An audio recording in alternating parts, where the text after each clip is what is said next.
سەبارەت بە دووبژاردەی چوارلایەنەکە بەردەوامی کۆمونەوە پێنجخۆڵەکان لە هەولێرەوە ئاراس حەسەن یاساناس و هەڵسوڕای بزوتنەوەی گۆڕان لەگەڵمان دەبێت.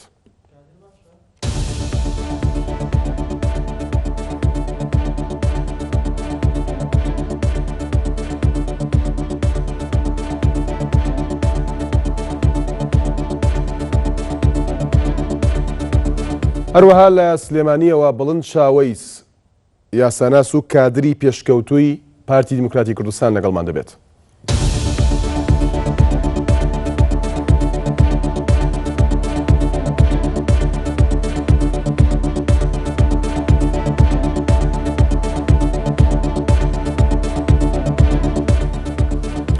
زۆر بەخێر بن سەرەتا دێمە لای تۆ کاک ئاراس ئەگەر ئاگات لە ناوەڕۆکی راپۆرتەکەیان ئارتی بوو بێت پێشترن ئارتیم زانیاری بڵاو کردەوە کە بژاردەکان ئەوەیە کە سەرۆکی هەرێم لەناو خەڵکدا هەڵبژێردرێت دەسەڵاتەکانی پرۆتۆکۆلی بن تەشریفاتی بن یان بژاردەی دووهەم ئەوەیە کە دەسەڵاتەکانی زیاتر بێت بەڵام لەلایەن پەرلەمانەوە هەڵبژێردرێت. لە ڕووی یاساوە ئەمە چۆن جێ دەکرێتەوە پێت وایە کاک ئاراس؟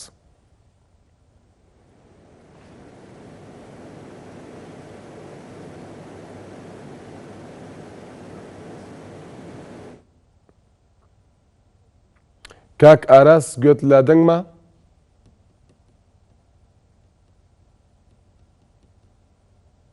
کاک ئاراس دیارە گوێ لە دەنگم نییە دواتر دەچمەوە لای کاک بڵند گوێت لە دەنگمە کاک ئاراس؟ واضح نییە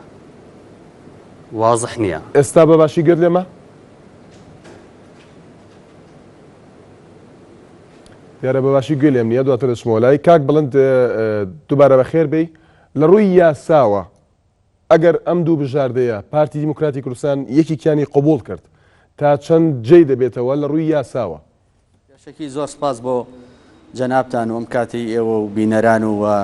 کاک ئاراس باش. سەبارەت بە دوو پاکێجەکەی چوارلایەنەکە هەچ سیغەیەک بگەنە ئەنجام پێنجلایەنەکە بە پارتیەوە گۆڕانکاری لە مادەکانی یاسای سەرۆکایەتی هەرێمی ژمارەیەکی ساڵی 2005 هەموار کراو بکات پێویستی بە هەموارکردنەوەی دووبارە ئەو یاسایە هەیە. بۆیە لە ڕووی یاساییەوە هەچ پرۆژەیەک کۆک بن لەسەری لایەنەکان دەبێت دووبارە ئەو پرۆژە یاسایە هەموار کرێتەوە لە پەرلەمانە بە هەمان ئیجراعاتی یاسایی خۆی لە خوێندنەوەی یەکەم و ئامادەکردنی راپۆرت و خوێندنەوەی دووهەم و دەنگدان لەسەری. بەڵام ئەوەی تێبینی من هەیە لەسەر ئەم دوو پرۆژەیە تەمان ئێمە نەسی مەزموونی پرۆژەکانمان نەدیوە بەڕاستی، بەڵام ئەوەی کە تێبینیەکەین لە ڕووی شکلیەوە دوو پرۆژەیەک ئەگەر هاتوو سەرۆکی هەرێم لەلایەن خەڵکەوە هەڵبژێرێت دەسەڵاتەکانی پرۆتۆکۆلی بێ و کەمتر بێت لەوەی کە ئەگەر هاتوو سەرۆکی هەرێم لەلایەن پەرلەمانەوە هەڵبژێرێت دەسەڵاتەکانی نسبیان زیاتر بێت. من لە ڕووی دەستوریەوە یعنی لە ڕووی قاعدەیەکی دەستوریەوە تێبینیم هەیە لەسەری مثلا قاعدەیەکی دەستوریە قاعدەیەکی عامەیە باز لەواکە الشعب مصدر السلطات گەل سەرچاوی دەسەڵاتەکانە مادام گەل سەرچاوی دەسەڵاتەکانە کەواتە هەت سەرۆکێکی هەرێم یا هەت سەرۆکێک ئەگەر گەل دەنگی باتێ دەبێت دەسەڵاتەکانی زیاتر بێت لەو سەرۆکەی کە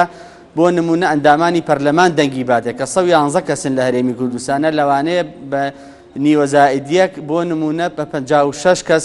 کۆتایی پێبێت لەو 56 کەسەش 29 کەس دەنگی باتێ ببێ بە سەرۆک. بۆیە بەڕاستی کە سەرۆکێک گەل دەنگی باتێ دەبێت دەسەڵاتەکانی زیاتر بێت. ئەمە مەبدەئێکی عامە بە تەسەوری من ئەوە تێبینیمە لەسەر دوو پرۆژەکە، بەڵام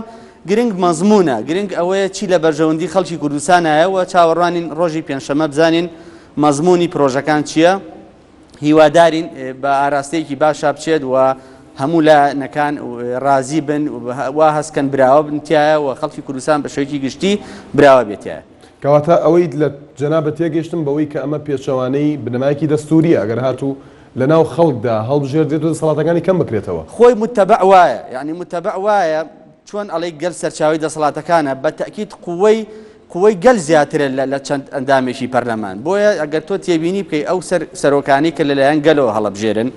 لە هەموو وڵاتانە دەسەڵاتەکانیان زیاترە لەو سەرکردانی کە لەلایەن پەرلەمانەوە هەڵبژێرن. باشە با بزانین ڕای کاک ئاراس چیە لەم بارەیەوە. کاک ئاراس بەخێر بێی، وادارم ئەم جارە بەباشی گوێت لە دەنگم بێ بۆ چوونی تۆ لەسەر قسەکانی کاک بڵند. ئایا ئەگەر هاتوو وەک دەڵێت هێزی گەل زیاترە لە دەنگی پەرلەمانتاران یان هێزی پەرلەمانتاران کەواتە ئەگەر لە ناو خەڵکدا هەڵبژێردێت ئەمەیەکێک لە بژاردەکان کە چوارلایەنەکە پێشکەشی دەکەن دەسەڵاتەکانی هەر دەبێت کەم بکرێتەوە لە ڕووی یاساییەوە کاک بڵند دەڵێت ئەمە پێشەوانەی بنەمایەکی دەستوریە. بەڵێ سەرەتا بە ناوی خوای بەخشندە و میهرەبان سڵاو لە بینەرانی خۆشەویست وە سڵاو لە پێشمەرگە قارەمانەکانی کوردستان وە سڵاو لە کەسوکاری شەهیدان. بەڕاستی هەردوو تەریقەکەی تەریقەی قانونین تەریقەی مەشروعن بەڵام ئەوەی لێرەدا گرنگە ئەوەیە کەوا نظامی سیاسی لە عێراقا نظامێکی بەرلەمانیە و بەسەڵاحەت دانی بەوە داناوە سیستەمی سیاسی لە عێراقا سیستەمێکی بەرلەمانی ئیتیحادیە و اعتبار ئەکا دەستوری دائیمی عێراقی 2005 زامینە لە وەحدە و یەکپارتەی خاچی عێراقا. ئەوەی گرنگ بێ ئەوەیە لە عێراقا سیستەمەکە سیستەمێکی پەرلەمانیە بەڵام ئەوەی زۆر فقی دەستوری پێ لەسەر ئەوەدا ئەگرێ دائیمەن لە سیستەمی پەرلەمانیدا ئەبێ سەرۆک لەلایەن بەرلەمانەوە هەڵبژێردرێت چونکە پەرلەمان نوێنەری شەرعیەتی خەڵکە هەر بە پێی مادەی 56 لە یاسای ژمارەیەکی ساڵی 1992 بەسەڵاحەت ئەو شتێک لاکراوەتەوە کە ئەڵێ پەرلەمانی کوردستان مەرجعی باڵای خەڵکی کوردستانی عێراقا و تحديدي علاقة قانونية كالجا حكومتي مركزية بويا أجر بيتو سلوك للأنجلة وهل بجير دي أخذ لان برلمان وهل بجير دي هردو طريق كان ديمقراطيين بلام أوي ديمقراطي تربي وموافق بلقى دستوري عراقية لناو برلمان وأبي سلوك هل بجير دي تونكا أكويتا جير دي السيناو جير استجواب ومساءلة برلمان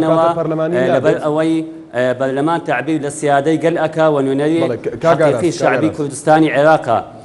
تونكا زيادة دسالات كان لك جاء كرنوا ببي أو مبدأاني كوا زانایان و شارەزایان و فقهاکانی قانونی دەستوری دیاریان کردووە یەکێک لە بنامەکانی سیستەمی بەرلەمانی ئەوەیە ئەبێ سەرۆک لەلایەن بەرلەمانەوە هەڵبژێردرێ و دەسەڵاتەکانی دەسەڵاتی پرۆتۆکۆڵی و ڕەمزی و تەشریفاتین ومركزي فعلي للسيستمي برلمانيا سروتي أنجمني وزيرانا واتا أنجمني وزيرانا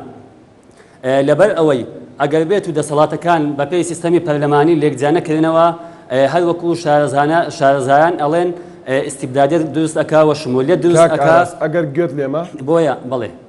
بلي دميس برسيار كم يعني هردو بجاردكا بتابتي أويكا أقر هاتو قل سروكي هالبجارد أو كاتا سيستمك برلماني نابت أو كاتا سيستمك نيمسا برلماني أبي واتا هندك بيال نيمسا سروكاتي وهندك نيمسا برلماني واتا نظامتي برلماني منحرف أبي واتا السيستمي برلماني أصلي خوي لا أدا هل وكو بلي لأن كان لقل سيستمي برلماني دان باسي نيمسا برلمانيا نكردوه شون أم بجاردي دخنا بردمي بارتي ديمقراطي كردستان سيستمي برلماني دانا أبي سلوك لان برلمان وهل بجيردت بلان بجاردي كان أويك خلق هل بجيري والله أوانا بوتسني خويت يعني من ناس أنا أوان تلحكاني أنتون كردوا كله بينش ما يدهاتو تقديمي وفد مفاوضات من ديم أولاد كاك أرس زور باشا ديم أولاد وقت البرسياري ترمي له باريوا كاك بلنت أجر هاتو قل سروكي هل بجارد سيستمكا كاك أرس دلد نيمشة برلماني دبيت بۆ کە دەسەڵاتەکانی کەم دەکرێتەوە من کۆمەڵە تێبینیم هەیە لە سەقسەکانی کاگاراس تەمان کاگاراس کەسێکی یاسای ڕێزم هەیە بۆی بەڵام باسی پەرلەمانی باسی دەستوری هەمیشەی عێراقی ساڵی 2005 کرد بەڕای من بە ناڕێکی باسی کرد بۆ نمونە لە دەستوری هەمیشەی عێراق مادەی 5 باز لەواکە الله الشعب مصدر السلطات ويمارس صلاحيته عن طريق الاختراع السري والمباشر باز له البجارني قشتي مباشر نهنيكا اما يك دو باسي اوي كر سيستم العراق برلماني دبل هرمي كردستان برلماني به من بيلمنا خيروانيه لبري لصلاحيات حصري لدستوري عراق لما دي صوده باسي صلاحيات حصري حكومه اتحادي كردوها بهيج شويك سيستمي برلماني هرمي كردستان ناتشت الضمني او صلاحيات حصريه وباسي شي كردوها باسي موضوعي جنسي كردوها باسي موضوعي بيورو مقياس ومكايل بابەتەکانی تەمسیلی دیبلۆماسی لەسەر ئاستی خارجی کردووە باسی ئیحسای کردووە باسی مەواردی مائی کردووە باسی سکەلێدانی کردووە ئەمانە سەلاحیاتی حەسری حکومەتی ئیتیحادین یاخود حکومەتی عێراقین لە غەیری ئەوە لە مادەی 115 باسی کردووە ئەڵێ لە غەیری ئەوە حکومەتەکانی هەرێم سەلاحیەتیان هەیە تەنظیمی ئوموری خۆیان بکەن بەو شێوەی ئەیانەوێت بە پێچەوانی سەلاحیەتە حەسرەکان نەبێ بۆیە هەرێمی کوردستان و ئەڵێ ئەگەر هاتو ناکۆکیش بوو ئەولەویەت بۆ قانونی هەرێمەکانە بۆیە هەرێمی کوردستان ئەتوانێت سیستێمێکی بێ پەرلەمانیش نەبێ ئەتوانێت ڕێئاسیش بێ ئەتوانێت نیمچە ڕێئاسیش بێ یاخود نیمچە ڕێئاسی و پەرلەمانی بێت کاک سەبارەت بە پرسیارەکەی جەنابێت کاک ئاراز باسی لەوە کرد سیستێمی هەرێمی کوردستان نیمچە سەرۆکاتی یاخود منحریفە من ئەو عیبارەیە بەلاوانێ منحریف یعنی عیبارەیەکی جوان نییە بۆ نمونە من کۆمەڵە نمونەی وڵاتانی بۆێنمەوە کە سیستێمیان پەرلەمانیە و سەرۆکیش لە دەرەوەی پەرلەمان هەڵبژێرێت لە ناو جەماوەرە بۆ نمونە فێنلەندا دەوڵەتێکی ئێسکەندنافیە مافی مرۆڤ لە قیمە دیموکراسی و ئازادی لەو پەڕێتی فێنلەندا سەرۆکی فێنلەندا لەلایەن خەڵک تەوان سیستێمەکان پەرلەمانیە سەرۆک لەلایەن خەڵکەوە هەڵبژێرێت بۆ ماوەی 6 ساڵیشە 4 ساڵ نییە وەکو هەرێمی کوردستان ئەی دەسەڵاتەکانی ئێستا وەت باسەکەم سەرۆکی فینلەندی خۆی ڕئیس وزەرا تەعینەکە خۆی تەعینەکە وە فەرماندەی گشتی هێزە چەکدارەکانە وەکو بڵێن فەرماندەی جەیشە لە هەمان کاتە سەلاحێتێکی تەمسیلی دیبلۆماسی خۆیکە لەسەر ئاسی نێودەوڵەتی وەکو باسم کرد فەرماندەی گشتی هێزە چەکدارەکانە نمونەی کەت بۆێنمەوە نەمسا دەوڵەتێکە زۆر کەس بەشان و باڵی هەڵیاتێ وەکو نمونە باسیەکە سەرۆکی سیستەم پەرلەمانیە سەرۆکی نەمسا لەلایەن خەڵکەوە هەڵبژێرێ بۆ 5 ساڵ نەک بۆ 4 ساڵیش وەکو هەرێمی کوردستان و فەرماندەی گشتی هێزە چەکدارەکانە زائیدەن سەرۆکی نەمسا خۆی مستەشاری ئیتیحادی هەڵبژێرێ کە مستەشاری ئیتیحادی ناوی ڕئیس وزەرایە لەوێ لەبەر ئەوە ئەوەی ڕاستی بێ ئەوەی لە هەرێمی کوردستانە سیستەمێکی پەرلەمانیەیە ئەوە لە فێنلەندا بۆ شێوەیە لە نەمسا بەو شێوەیە بۆ نمونە سیستەمی شبه ڕئاسی و پەرلەمانی ئەوە فەرەنسامان هەیە فەرەنسا ڕئیسی فەرەنسی ڤیتۆ هەیە لەسەر قەوانین پەرلەمان حەلەکە فەرماندەی گشتی هێزە چەکدارەکانە والحاصل کۆمەڵێکی زۆر سەلاحیەتی هەیە بۆیە ئەوەی کە لە ڕووی دەستوریەوە کاک ئاراسیش دڵنیام ئەیزانێت لە ڕووی قانونیشەوە مۆزوعی سیستەمی پەرلەمانی شتێک نییە کراسەبێ بەبەری هەموو وڵاتانە بە یەک شێوە دووریا بەڵێ کاک بڵم پێشەوەی چەند پرسیارێک بکەم کە ڕەنگە بۆ چوونی سیاسیانی ئێوە بێ بۆ پێی ئێوە نوێنەری دوو لایەنی سیاسین لە ڕووی یاساوی هێشتا قسە دەکەین ئێمە ئەگەر هاتوو پارتی دیموکراتی کوردستان ڕازی بوو بۆی کە گەل سەرۆک هەڵبژێرێ بەڵام دەسەڵاتەکانی سەرۆکی هەرێمی کوردستان کەم بکرێتەوە پێت وایە پرۆژەی چوارلایەنەکە پرۆژەکانی پێشووی پەرلەمان لەناو پەرلەماندا هەیە دەگونجێت بۆ دەسەڵاتەکانی سەرۆکی هەرێمی کوردستان لە ڕووی یاسایی پرۆژەکانی پێشویان باسی لەوا کرد کە دەبێت سەرۆکی هەرێم لەلایەن پەرلەمانەوە هەڵبژێرێت بۆیە پرۆژەکانی ناو پەرلەمان ئەو پرۆژێ بەڕای من نامێ بڵێم ئەو خاڵانەی کە پەیوەندی هەیە بە دەسەڵاتەکانی سەرۆکی هەرێمی کوردستانەوە دەسەڵاتەکان قابلی نقاشە کاکشوان دەسەڵاتەکان قابلی نقاشە یعنی مناقەشەی لەسەرکرێ ئێستاش بەردەوام لایەنەکان چوار لایەنەکە لەگەڵ پارتیا هەر 5 لایەنەکە مناقەشەی لەسەرەکەن دەسەڵاتەکان و چۆنەتی هەڵبژاردننی سەرۆکی هەرێم هەروەها قابلی نقاشە ئایا ئەم دەورەیە لە پەرلەمانە بێ یاخود دەورەیەکی کە لە پەرلەمانە بێ بۆیە بەڕای من خاڵی هاوبەش زۆرە بەڵام متمانەکەمە بەڵێ بەڵێ کاک ئاراس بۆ چوونی تۆ چییە لە ڕووی یاساییەوە لەسەر ئەوەی کە لایەنەکان دەبێت بە چ پرۆژەیەک دواتر بێن لەسەر دەسەڵاتەکانی سەرۆکی هەرێمی کوردستان قسە بکەن پرۆژەیەک کە ینی کۆبنەوەی پێنجقۆڵی دیاری بکات دواتر لەناو پەرلەماندا یان چۆن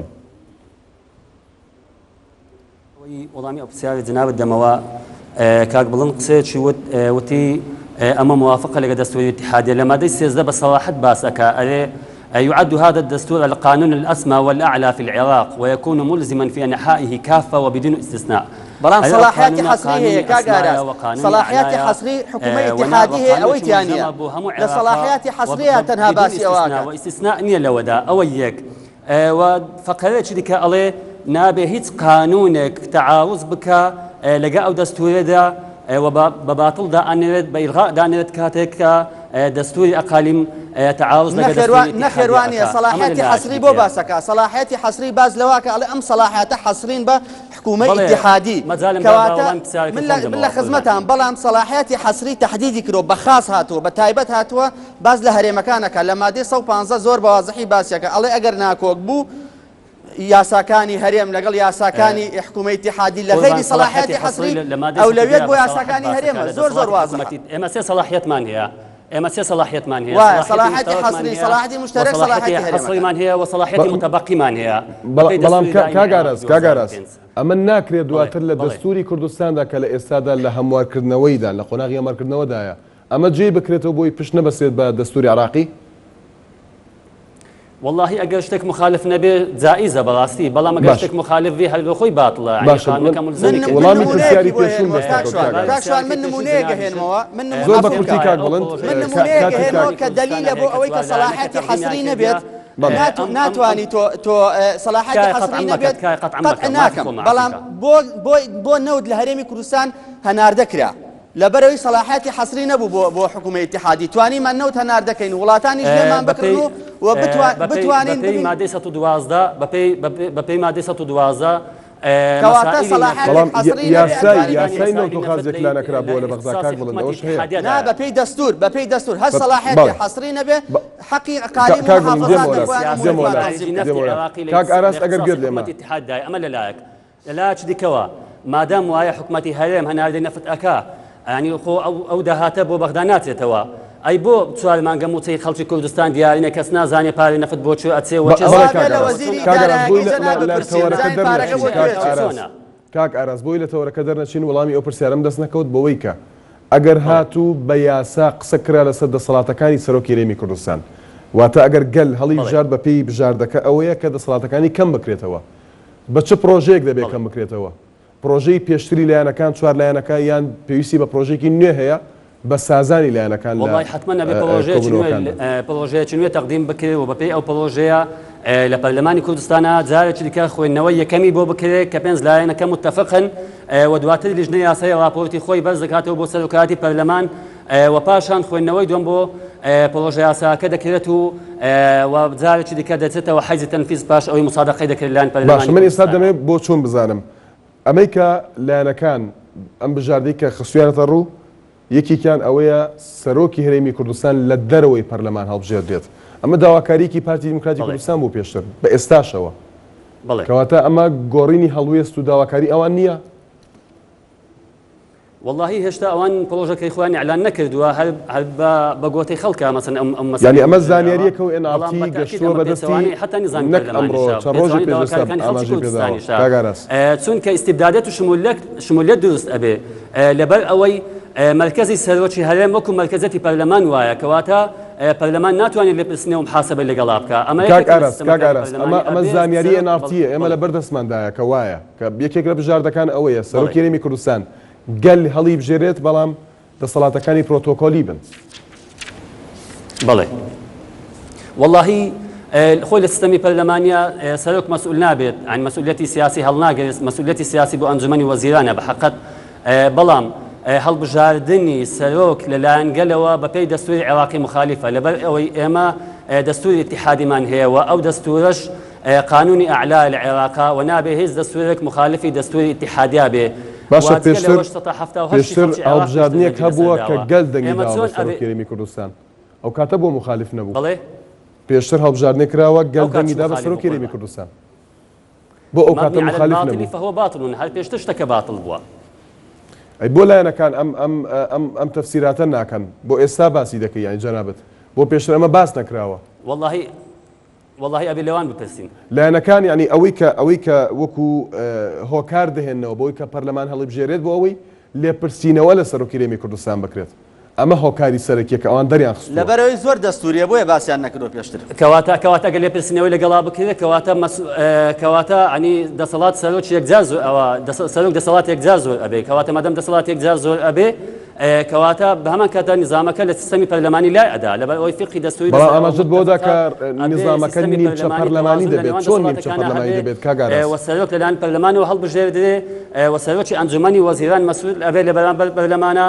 و ئەبێت تەوازن و تەعاون لەنێوان دەسەڵات. کاک ئاراس بەپێی یاسا ئەگەر گەل سەرۆک هەڵبژێردرێت چۆن سیستەمەکە نیمچە پەرلەمانی دەبێت وەک دەڵێیت؟ لەبەر ئەوەی مرکزی سەرۆک یەکسان دەبێت بە مرکزی پەرلەمان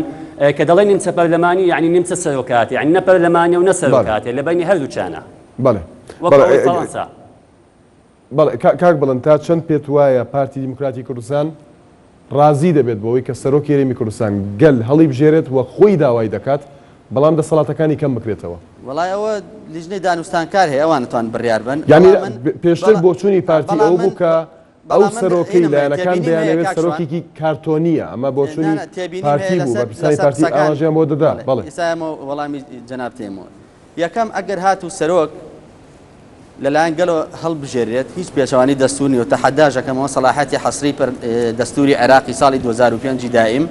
باسی یەکات لە غیری سەلاحەتی حەسری ئەقالیم ئەتوانێت هەموو ئیشێکی خۆی بکە و پێشتریش کە سەرۆکی هەرێم خەڵک هەڵی بژاردووە ئەو پرسیارە لە کاک ئاراس کرد وەڵامی نەبوو من وەڵامەکەی تێمەوە ئەوەیە لەبەرەوەی دەستوریە بۆیە پێشتریش هەر بەو شێوەیە بووە ئەمە یەک دوو کاک ئاراس باسی لەوە کرد ئەگەر سەرۆکی هەرێم خەڵک هەڵی بژێرێ سەرۆک مقابلە بێ بە پێگەی پەرلەمان و بێتە شمولیەت و ئیستیبدادیەت بڵاوە بێتەوە یاخود پیا بێ لە هەرێمی کوردستانە من پێڵێم سەرۆکی ئەمریکا خەڵک هەڵی بژێرێ سەرۆکی فەرەنسا خەڵک هەڵی بژێرێ فنلەندا خەڵک هەڵی بژێرێ نەمسا خەڵک هەڵی بژێرێ پرتوگال خەڵک هەڵی بژێرێ ئایسلەندا خەڵک هەڵی بژێرێ ئەمانە هەمووی ئیستیبدادی و دیکتاتۆر و ئەوانن قەت بیستوتە بەو سەرۆکانە بڵێن ئیستیبدادین مەسەلەی سەرۆکایەتی مەسەلەی هەڵبژاردننی سەرۆک لە پەرلەمان بێ یاخود لایەن خەڵکەوە بێ ئەوە مقیاز نییە بۆی وڵاتە سەرۆکایەتی دیموکراتیە یاخود ئیستیبدادیە وڵاتمان هەیە سەرۆکایەتیە وەکو مەسر پێشێڵەن ئیستیبدادی وڵاتیشمان هەیە سەرۆکایەتی وەکو فەرەنسا پێشێڵەن دیموکراتی ڕەمزی سەورەی فەرەنسیشە لەبەر ئەوە ئەمانە معیار و مقیاز نین بۆ مەسەلەی دیموکراتیەت و ئیستیبدادیەت و باشە کاک بڵێن پارتی دیموکراتی کوردستان نایەوێت پەرلەمان لێپرسینەوە بکات لە سەرۆکی هەرێمی کوردستان پەرلەمان ئالەتی خۆی هەیە بۆ لێپرسینەوە لە سەرۆکی هەرێمی کوردستان بۆ نمونە لە کاتی خیانەیە عوزمایە لە کاتی پێشەرکردنی مادەکانی دەستورە لە کاتی شکاندنی سوێندی دەستوری بۆیە ئەمانە ئیجراعاتی یاسایە ئیجراعاتی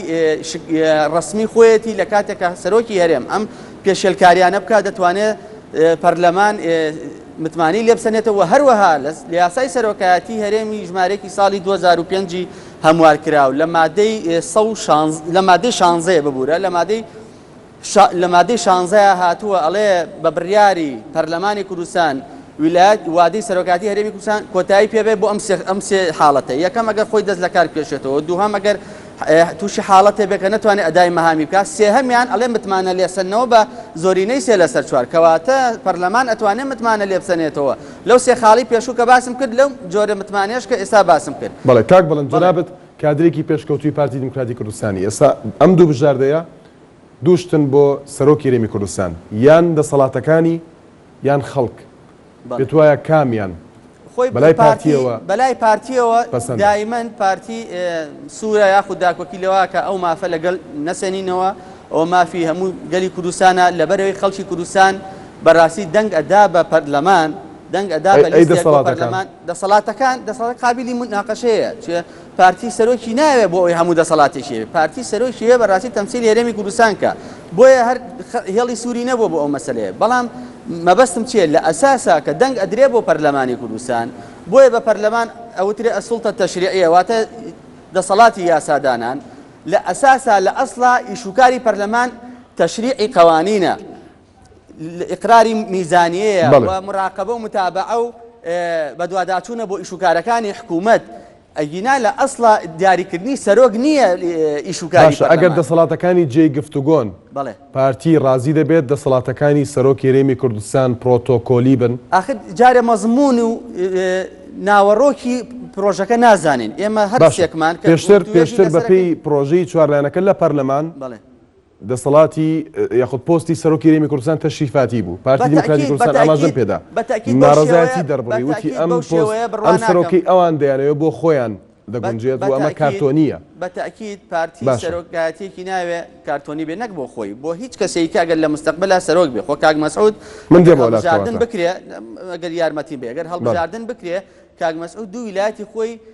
دوو وادەی خۆی بەسەر کردووە کە 8 ساڵەکەی 2 ساڵیشی بۆ درێژکراتەوە دەبێت خەڵکی کە خۆی هەڵبژێرێت بۆیە پارتی کە سوورە لەسەرەوەی سەرۆکی هەرێم دەسەڵاتی هەبێت لەبەرەوەی ئێمە لە قۆناغی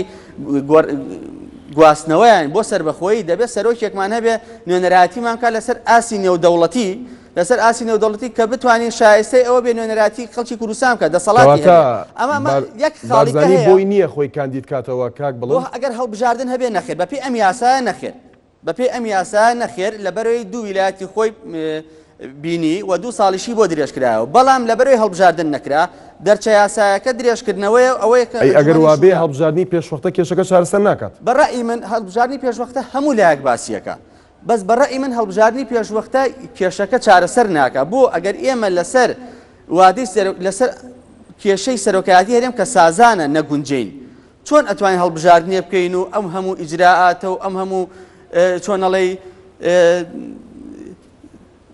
شپرزەی و حساسیەتە بەرامبەر یەکتری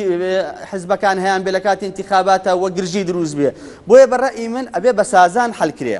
خاڵێکی ئەخیرم هەیە ئەمێ وەڵامی کاگارات زۆر بە کورتی کاک بڵند کاتی کاک ئاراسە باسی نەوتم کرد باسی لەوە کرد وتی باشە کە نەوتەکە ئێمە توانین دەریکەین ئەو پارێ بۆ کوێتێ 4 مانگە موچە نییە جارێ وەزیری مالیە لە ئێوەیە ئەمە یەک دوو سەبارەت بە نەوت ئەنجومەنی نەوت و گازێ لە هەرێمی کوردستانە پارتی تیا یەکێتی تیا گۆڕانی زۆر بە ئاشکرا ئەیڵێم زۆر بەوازەی بۆ کاگاراس و بۆ خەڵکی کوردستان ئەگەر 3 دینار بدزرێ لە پارەی نەوت دینارێکی گۆڕانەی بە دینارێکی یەکێتیەی بە دینارێکی پارتی بە ئەگەر گەندەڵی بکرێ مەسئولیەتەکە تەزامونیە لەبەرەوەی هەر سێکیان لە ئەنجومەنی نەوت و گازان ئەگەر نەزاهەتیشی تیابێ و ئەگەر شەفافیش بێ بۆ هەمووی شەفافە بە هەمان شێوەش حکوومەت مادام حکوومەتێکی مشتەرەکە مادام حکوومەتێکی بنکەفراوانە مادام هەموو حزبەکانی تایە ئەگەر حکوومەتەکە باش بێ هەمووی بەڵێ کاک بڵند کاتی کاک یاسایە دواتر دێمەولات کاک ئاراس ئەوەی کە لە بژاردەکاندا ڕوون نییە سیستمەکەیە ئاماژە بۆ دەدەیت کە سیستمەکە دەبێتە نیمچە سەرۆکایەتی ئەگەر گەل سەرۆک هەڵبژێرێت بەڵام ئەگەر پەرلەمان هەڵی نەبژارد وەک گەل هەڵی بژارد وەک ئاماژەت پێدا دەبێتە نیمچە سەرۆکایەتی ئەو کاتە پەرلەمان ناتوانێت لێپرسینەوە بکات لە سەرۆکی هەرێمی کوردستان بەتاکید ناتوانێت بەڵام جەنابەت دەڵێی دەتوانێت بەوەی کە پۆستی سەرۆکی هەرێمی کوردستان ناتوانێت لێپرسینەوە لەگەڵ سەرۆکی هەرێم کە مەرکەزی سەرۆکی هەرێم یەکسان دەبێت بە مەرکەزی بەرلەمان کەواتە بەرلەمان ناتوانێت لێپرسینەوە لەگەڵ سەرۆکی هەرێما بکە لەبەر ئەوەی قاعدەیەکی فقهی هەیە من يملك بالتعيين يملك بالعزل لایەنێکیان یاخود کەسێک تعین بکە ئەتوانێت عەزلیشی بکات ئەمە لەلایەک لەلایەکی دیکەوە دەمەوێت وەڵامی بەڕێز مامۆستا بڵند بدەمەوە دەربارەی ئەوەی کەوا وەزیری گۆڕان مەسئولە لەم فەزیحەیە کەوا ئێستا لە هەرێمی کوردستانە هەیە من پێی ئەڵێم کەوا وەزیری سامانە سوورتەکان تا ئێستا و عەقدە نەفتیانەی بۆ خەڵکی کوردستان ئاشکرا نەکردوونە کەس نازانێ ینی مەزموونی ئەو عەقدانە چێن لەگەر چێ تەوقیعی کردوونە ئەی بۆ پیشانی خەڵکی کوردستان و پەرلەمانی کوردستانی نادات مادەم وایە باشە کاک ئارەس با دەرنەچین لە تەورەکان لە سەبارەت بەم دوو بژاردەیی 4 لایەنەکە قسە بکەین تا چەند پێت وایە گۆڕان ئەوەی کە داوای دەکرد جەنابەت هەڵسوڕایی زودنەوەی گۆڕانی ئەوەی کە گۆڕان داوای دەکە سیستمەکە پەرلەمانی بێت پەرلەمان سەرۆک هەڵبژێرێت پەرلەمان بتوانێت لێپرسینەوە بکات لە سەرۆکی هەرێمی کوردستان ئەمەی کە داوای کردو بەوەی کە دەسەڵاتەکانی کەم بکرێتەوە بەڵام گەل هەڵی بژێرێت ئەمە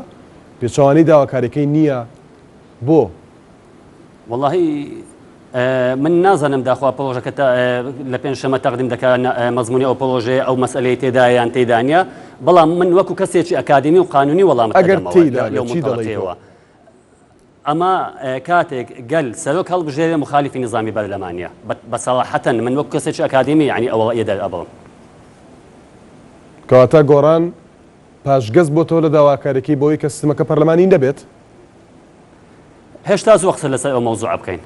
ئەگەر وا بێت ئەمە بژاردەیەک ئەمە زانێریە دەست ئێمە کەوتووە والله من لە ئێوارە طبعا ئەوەکەی کاک سعدی ئەحمەد پیرەم دیت کە باسی ئەوەی کرد گوتی ئێمە وەڵامەکە یاخود خەبەرەکە بۆ پارتی دەنێرین ئەبێ انتزاری ئەم خەبەرە بکەین داخوات چییە ئەم بژاردەیە کە هەیە بەوەی کە گەل سەرۆک هەڵبژێرێت لەناو گۆڕاندا چۆن باسی لێوە دەکرێت والله من ئەوەی تا ئێستا ئاگادار بووم لە پێشەوەش گۆڕان هەر لەسەر بنەمای سیستەمی بەرلەمانیەوە ینی حەریز بۆ و پێم وایە حەریسیش دەبێت بەڵام بژاردەیەکە و خراوەتە ڕوو ئێستا حەریز نەبووە ئەگەر وابێ والله ئەتوانی لەوان بپرسی لەوە دیدان جەنابەت هەڵسوڕای زودنەوەی گۆڕانی پێت وایە ئەمە هەڵەیە ئەگەر هاتوو پاشگەز بوو بێتەوە لە داواکاریکی پێشووی والله من نازان داخۆ مەزمونەکەی چۆنە بەڵام بەپێی قەواعیدی سیستەمی پەرلەمانی نابێت سەرۆک لەلایەن گەلەوە هەڵبژێردرێت ئەوە عنی ئەوە زۆرینەی فقهی دەستوریەک لای کردوتەوە جەنابەت لەگەڵ ئەوەدا کە پەرلەمان بتوانێت لێپرسینەوە بکات لە سەرۆکی هەرێمی کوردستان بتأكيد لبر أوي ببي أو مبدأ كوا فيلسوفاني بناوبانج دنيا وكو زون لوكو مونتسكيو تندين فيلسوفان ديكا كوا استا وكو مدرسة سيستمي برلمانين وكو مونتسكيو ككتابي وروح القوانين دانوا باس لو أكا أبدا صلاة كان لك جاب كرنوا ببي مبدأ الفصل بين السلطات واتا دصلاة التشريعي ممارسة تشريع بك وممارسة رقابة بك لسر دصلاة تنفيذيا وهلوها سحبي سقا ومنحي سقا لحكومة بك وهلوها أبي دصلاة زي بتذكرنيش تنفيذ قوانين بك وهلوها مشاريع قوانين تقديم برلمان بك وهلوها لعندك حالة كاتك وكو سلاحك كاتك كبرلمان سحبي سقا لحكومة دكاتوا دصلاة تنفيذيش بوي هي حل برلمان بك ودواء انتخاباتي بيش وقت بك ويتشديش تباي كاني مبدأ الفصل بين السلطات أوي كوا دصلاة قضائية يعني سلطة قضائي سرب خوبيت كأوي شيء دصلاة هل كان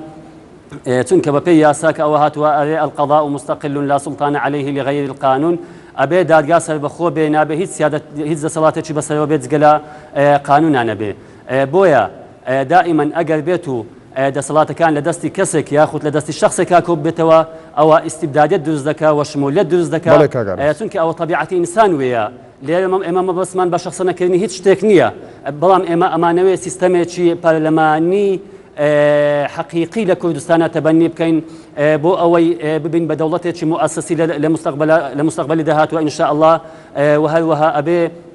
همو خلق مافو حقي خوي بزانه وتزقلوش مونتسكيو الله مافو آزاد قشتكان الحكومات معتدل بدي أكرن بله كاك بلند أوي كأما جمان بيدا واسير دكري وادميريكا جورك لسازش بوي كلانا كان لإسادة بجورك جورك كان وازي على السيستمي برلماني هنا بلان بو بارتي ديمقراطي كردستان بيتواي رازينا ببوي كا ده صلاة كاني سروكي ريمي كردستان تشريفاتي بن بەڵام لە بەرامبەردا گەل هەڵی بژێرێت ئەمە داواکاری خۆی شوان من کۆمەڵە نمونەم بۆ هێنایتەوە ئەوە دەوڵەتانی کە باسم کرد پێویست ناکە باسکەم سیستەمیان پەرلەمانی و سەرۆک لە دەرەوەی پەرلەمان هەڵبژێر لەلایەن گەل و ئەمە یەک دوو باسی مۆنتسکیۆی کرد کاکە ئێمە شتێکی لێزانین مۆنتسکیۆ 100% پێشەوانەی و قسانەیە کە کاگاراز باسی کرد مۆنتسکیۆ کە باسی نظرية فصل سلطاتك 100% نظرية فصل سلطات لقى سيستم رئاسي أجنجل لبر أوي لسيستم رئاسي السروق تعينك للاين سلطة تشريعية هر سلطة إشوكاري خوي بتنياك 100% نظرية فصل سلطات لا مونتسكيو باسيكا لسيستم رئاسي نقل سيستم برلمانية بويا من براسي يعني كابينية كي زور ما يلا سوق سيكا كمان وبتشي يلا بخمسيا نلسر ولاتانا ننمونا كان إسلا أنا كان باس لە سازان و سازش دەکەن ئەمان بە جۆرێک لە جۆرەکان ئەمە پاش گەزبوونەوەی لەوەی کە سیستمەکە پەرلەمانی نەبێت بەڵام گەل سەرۆک هەڵبژێرێ داواکاری پارتی بوو بەڵام دەسەڵاتەکانی تەشریفاتی بن بۆ پارتی ڕازی نابێ بەمە زۆر بە کورتی کاتمان کەماوە ئەگەر گەل سەرۆک هەڵبژێرێ معنایەوە نییە سیستم پەرلەمانی نییە وەکو وڵاتانی کە باسم کردبانێ مۆسەری بەڵام مەسەلەی دەسەڵاتەکانی سەرۆکی هەرێم پارتیش بەڕاستی نایەوێت سەرۆکێکی هەبێ کارتۆنی بێ بۆ کوردیش باش نییە بەڕاستی پێویستمان بە سەرۆکێک باسمان کرد بە سەرۆکێکە کە دەسەڵاتی هەبێت کە بتوانێت نوێنەرایەتیمان وەکو لێکدانەوەیەک ئاماژەمان بۆ کاک بەڵام لایەنەکان لەگەڵ سیستمی پەرلەمانیدان هەموو لایەنەکان لەگەڵ سیستمی پەرلەمانی هەرێمی کوردستانیش سیستێمەکەی پەرلەمانیە هەرچەنە بە پێی دەستوری عێراق اختصاصاتی حەسریتایە باسی سیستمی پەرلەمانی نەکردو ئەتوانین سیستمیشمان پەرلەمانی نەبێ بەڵام سیستمی هەرێمی کوردستان پەرلەمانیە سیستمی هەرێمی کوردستان کە پەرلەمانیە سەرۆک لە دەرەوەی پەرلەمان هەڵبژێرێت لەلایەن گەلەوە وەکو وڵاتانی تری کە باسم بەڵام ئەو وەڵامم لە جەنابەت وەرگرت کە پارتی ڕازی نابێت دەسەڵاتەکانی سەرۆکی هەرێمی کوردستان پرۆتۆکۆلی بن تەشریفاتی بن پرۆتۆکۆلی بن بە تەکید ڕازی نابێت لەبەرەوەی ئەمە پۆستێکە دەسەڵاتێکە یعنی سەرۆکی دەسەڵاتی جێبەجێکردنە یعنی سەرۆکی هەرێم لەبەر ئەوە بە تەکید ڕازی نابێت پرۆتۆکۆلی بێ بەڵام قابلی مناقەشەیە دەسەڵاتەکانی بەڵێ سپاسان دەکەین دیارە لایەنەکان داوایان کردو کە سیستمەکە پەرلەمانی بە بەڵام لێکدانەوەی کاک ئاراسیش ئەوە بوو ئەگەر هات و گەل سەرۆکی هەڵبژار سیستمەکە پەرلەمانی نابێت سپاس بۆ بڵند شاوەی سیاسەناس و کادری پێشکەوتوی پارتی دیموکراتی کوردستان سپاس بۆ ئاراس حەسەن یاسەناس و هەڵسوڕاوی بزوتنەوەی گۆڕان